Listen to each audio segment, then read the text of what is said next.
Bageshwar bulletin में आप सभी का स्वागत है। मैं हूं आपके साथ रितु बसंत। चलिए बुलेटिन की शुरुआत करते हैं आज की सभी अहम खबरों के साथ।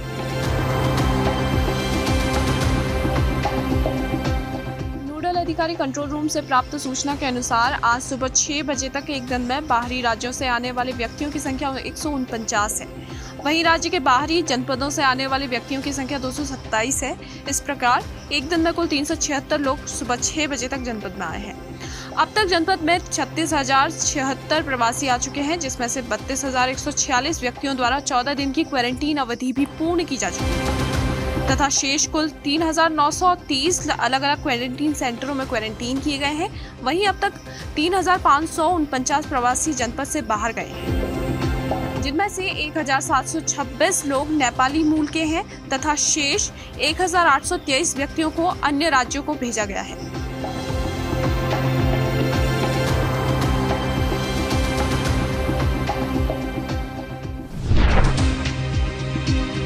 बागेश्वर स्वास्थ्य विभाग में कार्यरत लैब टेक्नीशियनों का विरोध प्रदर्शन चौथे दिन भी काला फीता बांधकर जारी रहा। कोरोना महामारी के बीच नाराज कर्मचारियों ने सरकार के खिलाफ मोर्चा खोलते हुए मांगे न मानने पर भूख हड़ताल की चेतावनी दी। लैब टेक्नीशियनों के सदस्यों का कहना है कि कोविड-19 के दौर में कर्मचारी दिन रात की परवाह किए बिना, अवकाश लिए बिना अपने कर्तव्यों का निर्वहन कर रहे हैं।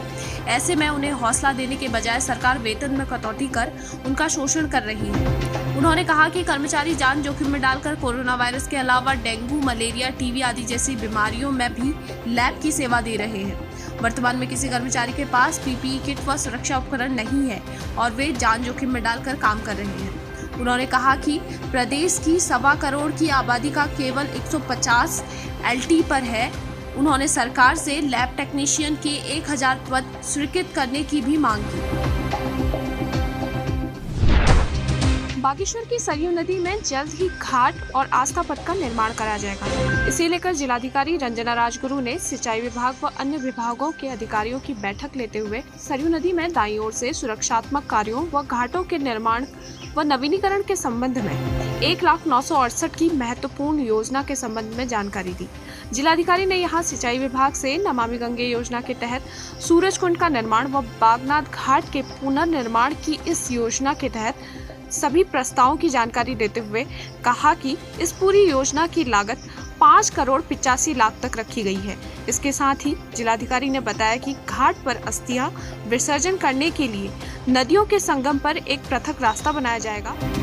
जहां जिलाधिकारी ने संबंधित विभागों को इस कार्य योजना को जल्द से जल्द धरातल पर उतारने के निर्देश दिए।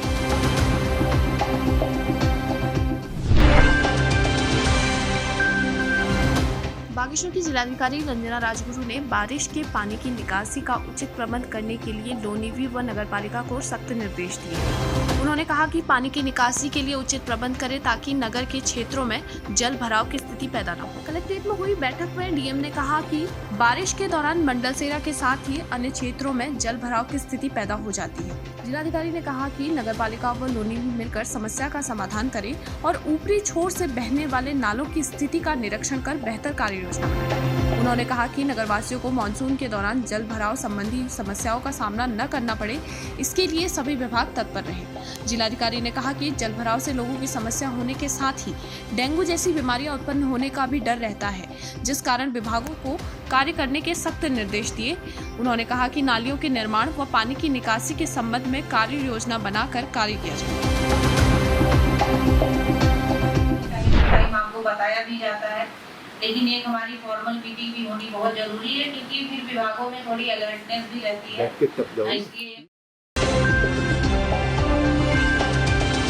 उत्तराखंड राज्य आपदा प्रबंधन प्राधिकरण देहरादून गृह मंत्रालय भारत सरकार से आवागमन की अनुमति मिलने के बाद उत्तराखंड आने वाले व्यक्तियों की कोविड-19 के परिप्रेक्ष्य में गृह मंत्रालय भारत सरकार के निर्देशों के अनुरूप निगरानी किए जाने के संबंध में सीडीओ डीडी पंत को जिला नोडल अधिकारी नामित किया गया है। वहीं ग्राम पंचायत व शहरी निकाय के लिए भी नोडल अधिकारी नामित किए गए हैं। आपको बता दें कि जिलाधिकारी रंजना राजगुरु ने सख्त निर्देश देते हुए कहा है कि क्वारंटाइन का पालन नहीं करने या कार्यों में बाधा डालने वालों के खिलाफ आपदा प्रबंधन अधिनियम 2005 के साथ एपिडेमिक डिजीजेस एक्ट व उत्तराखंड एपिडेमिक डिजीज कोविड-19 रेगुलेशन 2020 के तहत उन पर कानूनी कार्रवाई की जा सकती है। यह आदेश 31 अगस्त तक लागू रहेगा। वहीं बागेश्वर, गरुड़, कपकोट तीनों ब्लॉकों के लिए वहां के खंड विकास अधिकारियों को नोडल नामित किया गया है। नामित नोडल अपने स्तर पर हर वार्ड व ग्राम पंचायत के लिए नोडल बनाकर बाहर से आने वाले व्यक्तियों के पंजीकरण, निगरानी का दायित्व व क्वारंटाइन सेंटरों की व्यवस्थाओं की जिम्मेदारी उठाएंगे।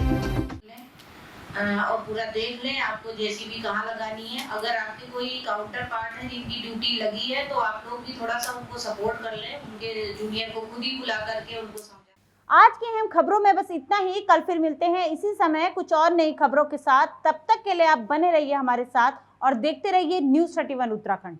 नमस्कार।